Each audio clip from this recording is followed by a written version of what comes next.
we walked for 6 hours through a swamp.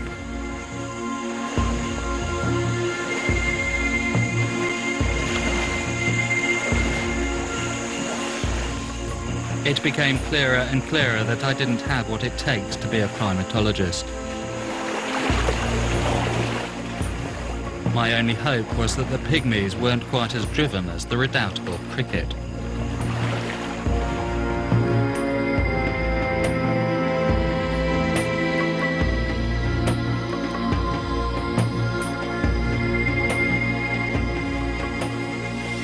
But incredibly, her hardcore route march paid off. Just an hour into the morning walk, we finally saw what we'd come for. She's not giving me the most glamorous view. It's actually a rear sticking out of the tree. This is Jane. Jane. We named her after Jane Goodall. She's the first one to show us leaf sponging, where they take leaves and dip them in a water basin to gather the water that they can't reach in a tree hollow. Sort of like a little cup. Jane then proceeded to show us how to build a day nest. In her nest, you've got to make it nice and comfy. She's resting.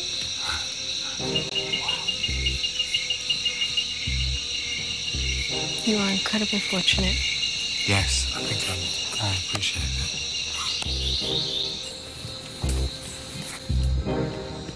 After her rest, we whiled away a magical morning, following her moving gently through the canopy.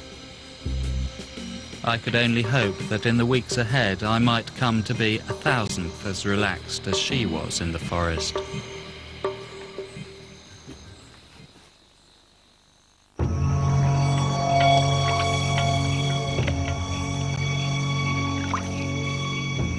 I'd left Cricket to her chimps 2 days before and was heading further into the heart of the forest. My rendezvous with the Baka pygmies was set to be at Bantu and Baka, a small village along the Mataba River. To get there, I'd hitched a ride with a team of eco-guards, led by Johnny, the head conservator of Nubali and Doki National Park, who seemed to revel in my discomfort. My clothes go through 3 phases. Since I've got here, I've never been absolutely dry. It's just damp, wet, or very wet. This is only a minor shower. I'm just going into the wet phase. It's dry season only, no problem. Oh, you're looking forward to the dry season? Dry out for the year.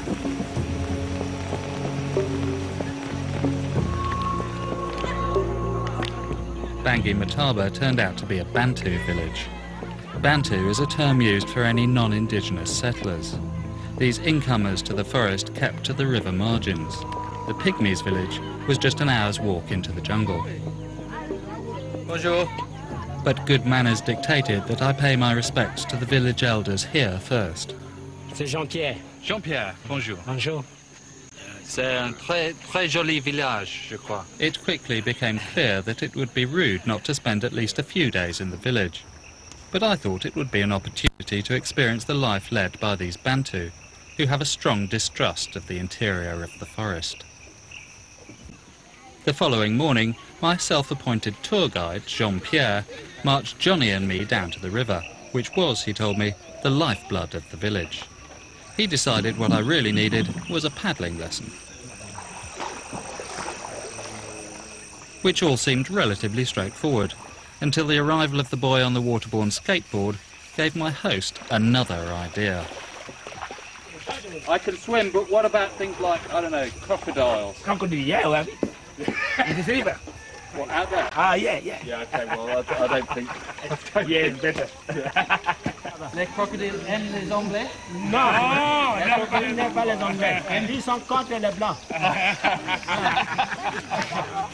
Since the crocodiles were reputed never to eat white flesh, there seemed no honourable escape route. Mais ce n'est pas facile, hein? Attention, hein, faut pas tomber, hein.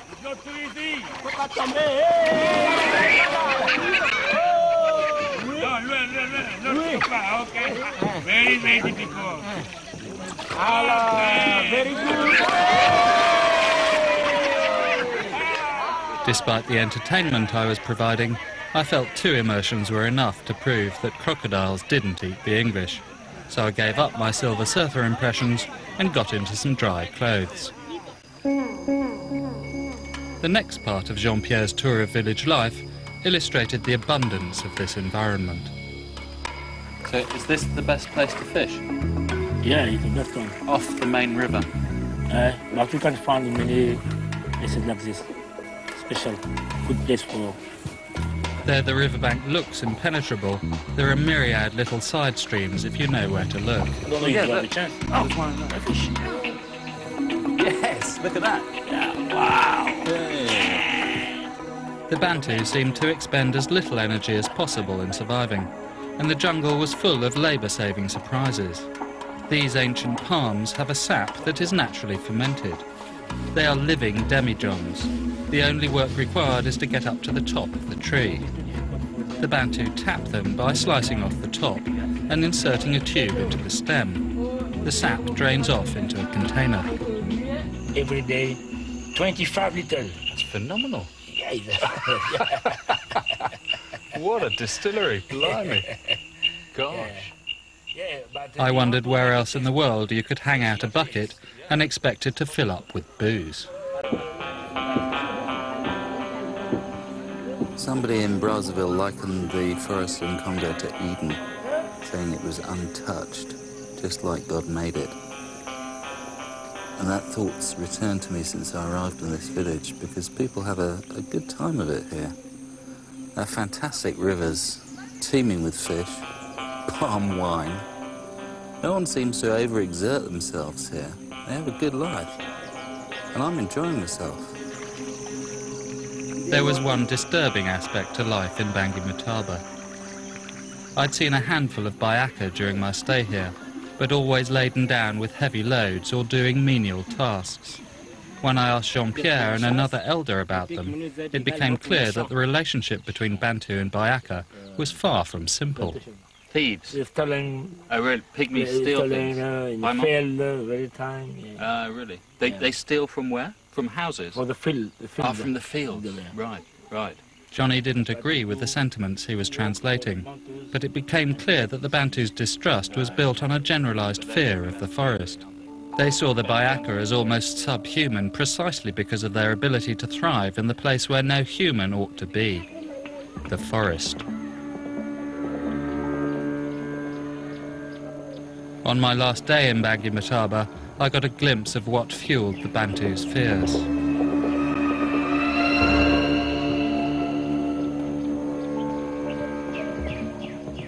Two weeks prior to my arrival, the villagers had trapped and killed a leopard, which had been helping itself to their protein supply, chickens, goats, and even a dog. But the problem hadn't gone away. Another leopard had started taking animals. Celui-là, il a déjà tué un cabré Really? et deux cabrés. En plus, c'est un chien.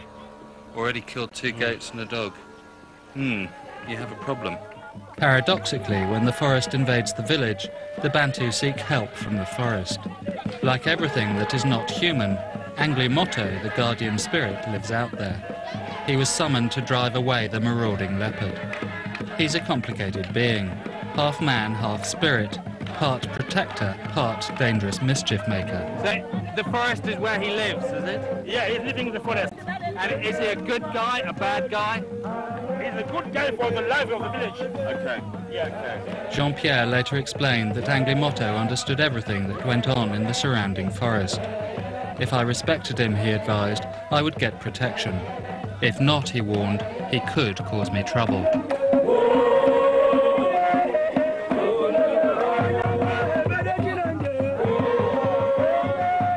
Anglimoto's appearance was also an excuse for a party. Oh, Monsieur le George.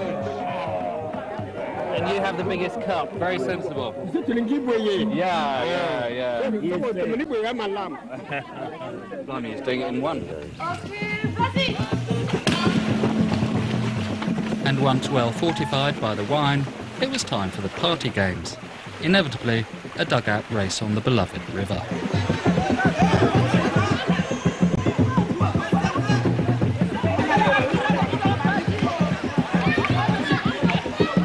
Teamed up with Jean-Pierre, we made pretty good going on the downstream leg, just managing to stay in front of the stragglers.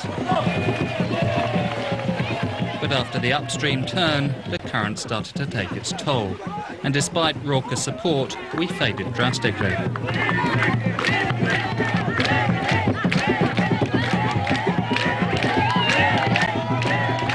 3 pints of palm wine is definitely not the ideal fuel for boat racing, but at least I'd stayed upright in the water.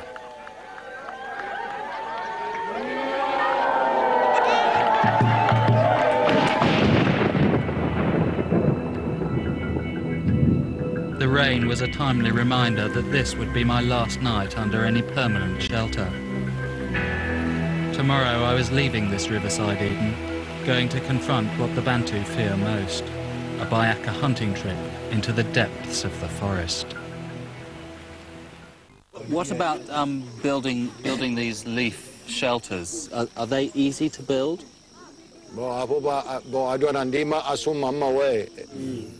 I think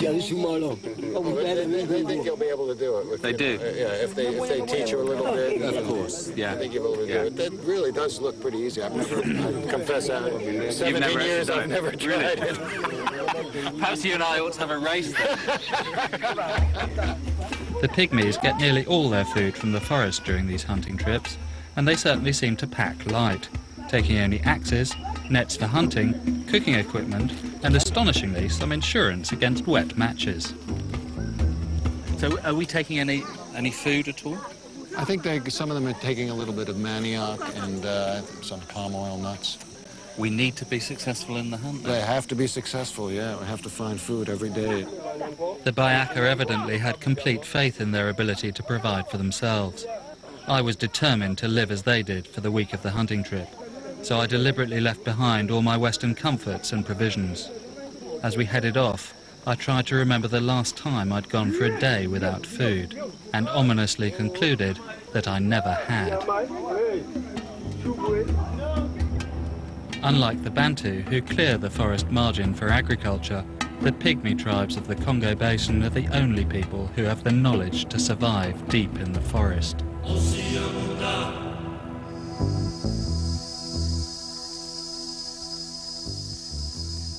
Within hours, all signs of civilization had been left behind, and we were in primary jungle.